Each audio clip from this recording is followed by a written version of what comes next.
There you go, Susan. Get down to a bit of Kool and the Gang whilst we head over to Van O'Connor. Van, how you doing, mate? All good, Mr. East. How goes it on your end, sir? Yeah, not bad, bearing up. I could do with a few movies to review, though. I tell you that, I'm not going to lie. It's been pretty scant. Oh, mate, I miss it like you wouldn't believe. Talk about a dry spell for new releases. Yeah, it's been. I mean, The Assistant, it was very good. I really enjoyed that, but it's probably going to win an Oscar.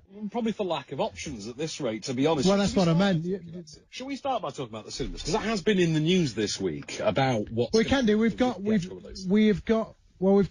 Catherine Jacobs from the Pearl and Dean coming on after this to talk about that. So let's not delve too deeply into it. Ooh, yes. But I mean, just kind of like as a kind of off the cuff kind of thought, when do you think people are going to be able to go back? When will they be able to, and when will they? I think are two different questions, because there's a push by the cinema chains. They want to reopen as soon as possible, obviously, because that's their bread and butter. They can't make any money if they're not open.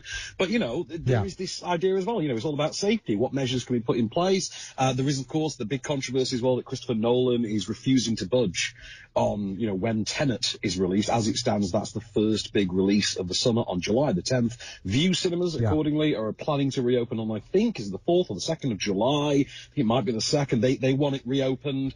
And, the question is, are we rushing here? I mean, you look around the streets, there's a lot of people out there that shouldn't be. I think people are interpreting this lockdown a very different way.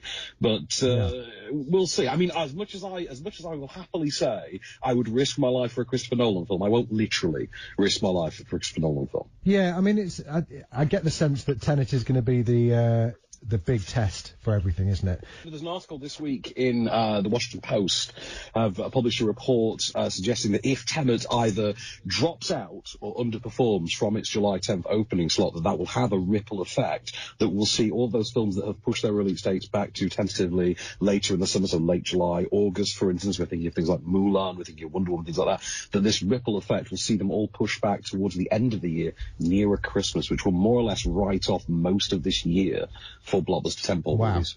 Okay, well let's not dwell on that miserable thought. What have you been watching? Have you got anything up your sleeve that we can kind of forget about it all for a while with? Do you know, I watched a really good film on digital this week. I remember this getting some coverage when Fright Fest was around last summer. It was called Tone Deaf, and it starred Robert Patrick and Amanda Crew. That's on digital as of Friday. It's been released in the UK under the title Killer Instinct, and it's basically what happens when Psycho Boomer goes after bratty millennial. So it's a slasher with a subversive, satirical, comedic twist to it. It's a lot of fun. I'd say that's worth checking out. So it's called Killer Instinct here, tone deaf everywhere else in the world, but definitely worth a watch, I think. Okay, any particular people starring in that, or is it quite low-key? Well, Robert Patrick obviously has that sort of built-in fan base left over from Terminator 2, and that guy's worked pretty consistently. Oh, of course, yeah. Most recently appeared on Scorpion in the US. He was on that for 3 seasons. He was very good on that, as well. I quite like that show. Amanda Crew, most of us will know from Charlie St. Cloud, the movie Sex Drive, Silicon Valley. If you watch that, she plays Monica on that show. Great actress, big fan of her. Does the bratty millennial thing quite well, but of course it's entirely Robert Patrick's show. He's a class act, that man, always has been. Wonderful stuff. Okay, so that's tone deaf. Anything else caught your eye? I mean, not so much what I've been watching, but there is, because this week obviously has marked the 5-year anniversary of Fury Road this week. I know you must be a fan of Fury Road. Do you know what? I am, but I don't. I'm not in the queue as much as everybody else is to say. I think, didn't this get voted the best Empire? Didn't Empire vote this the best film of the 21st century or something so far? If I remember right. There's an argument, I suppose, academically, maybe, possibly, maybe not the best, but I appreciate it. I think it's great. I think it looks fantastic. It's not one that's made me want to watch it tons and tons again. I watched it a second time, introduced my 15-year-old to it, and he kind of enjoyed it, but it wasn't as good the second time around. Well, the second time I saw it, I went and saw it in black and white, and I thought it was still a tremendous film, but it's got a huge fan base around it, that film. There's an appetite for more George Miller Mad Max, particularly seeing, he went away for 20 years. More than that even, I think it was 25 years before he came back with Fury Road.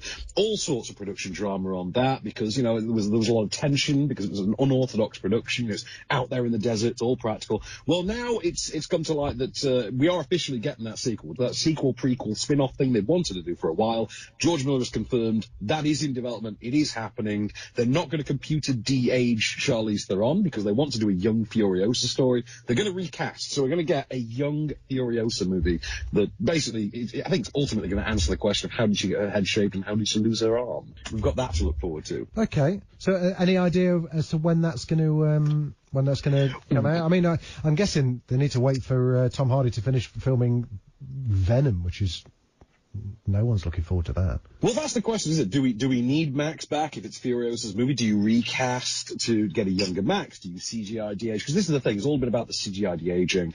George Miller has said, you know what, The Irishman set a really good example for us, but there's still something uncanny valley about it, so we're not going to bother. We're going to recast. And I'm all for that, but it's a George Miller film, so this could take 5 years to appear. We don't know. Okay, fine. And what else? Anything else in the news that's coming up? And it's been very quiet. Really sad news. We lost two really good names this week. We lost the director Lynn Shelton, who brought us films like Hump Day, recently directed episodes of is it Little Fires Everywhere with Reese Witherspoon? Is that a thing at the moment? Yeah, we mentioned Elliot mentioned that before. It sounds really good. Well, Lynn Shelton unfortunately passed this past week, but also Fred Willard as well, a comedian from that troupe of actors who gave us things like A Mighty Wind and Best in Show. You know, the sort of Michael McKean Spinal Tap squad, as it were. Well, not only that, but he was Phil's dad. I was just going to say, yeah, he's Frank Dunphy as well in Modern Family, which I think for a lot of us now is just what we know him as. He's the most likeable granddad figure in the universe. Really sad loss. It's sad to lose both of them this week. They were great talents. Yeah, no, I completely agree. So lots to be getting hold of then. I'm just trying to think if there's anything I've watched in terms of film-wise. It's pretty scant in terms of... Hang on a second, I'm just trying to remember what I advised people to watch in the film column. Bear with me. I will tell you in two shakes of a lamb's tail, because there were a couple. What I've been doing is I've been going on and revisiting film reviews for films that are now available on demand or on... So 21 Bridges came out this week, or has been available for a couple of weeks. That's well worth, I think, a look. I quite enjoyed that in terms of being kind of a slightly kind of dumb action film. The Gentleman. What were your thoughts on The Gentleman? I love that. I was a big fan. Yeah, so The Gentleman is now available on Sky Cinema and Sky Store and all that kind of stuff. And also, if you've got younger kids, Dora and the Lost City of Gold as well, which is I didn't enjoy it as much as most people, but there's plenty there. It's well worth kind of letting the kids kind of sit down with. If I can throw one in for the kids as well, one that's come out on Friday that's a digital release. This was meant to go theatrical, has gone digital now, and it's proven quite controversial with the theatre chain owners in the society in the US, is Warner Brothers' feature animated reboot of the Scooby-Doo franchise, cleverly entitled Scoob. Yes. This wasn't on the cinema, was it? No, it was meant to open theatrically on Friday, but obviously because of the lockdown, the cinema's closing. This has gone direct to digital. Basically, it's sort of a big cinematic universe launcher in animated form for an updated 21st century Scooby-Doo. So it's got like Dick Dastardly and Muttley and Blue Falcon and loads of characters, Captain Caveman, loads of characters you'll know from the lore. And that's worth checking out. I mean, for no other reason than it's pretty much got the ideal cast that you want for a Scooby-Doo movie. I mean, they're down to Zac Efron as Fred.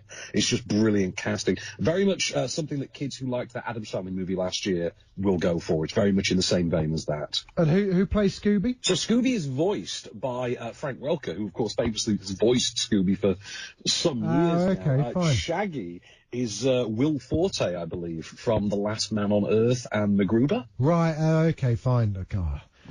Is it good though? Because the problem when they modernise the animation style, it's tough, isn't it? You know, it's not great. They've tried it with like Dennis the Menace, and you know, I don't like modernising animation styles. Well, the animation for me called to mind, similarly, another dog-related feature film I actually like quite a lot, which is Peabody and Sherman from about 6 or 7 years ago, the movie adaptation. Okay, yeah. Very similar thing, very similar sensibilities, maybe not quite as witty as Peabody and Sherman was. I think, bear in mind, of course, that was Phil Dunphy, tying it back into Modern Family. That was Phil Dunphy as Mr. Peabody. Just a really good movie that I think young children will enjoy. I think adults will find a lot of, that vintage Scooby-Doo humour in there. It parodies the brand quite quite well. But like I say, it's all about that cast. Great cast.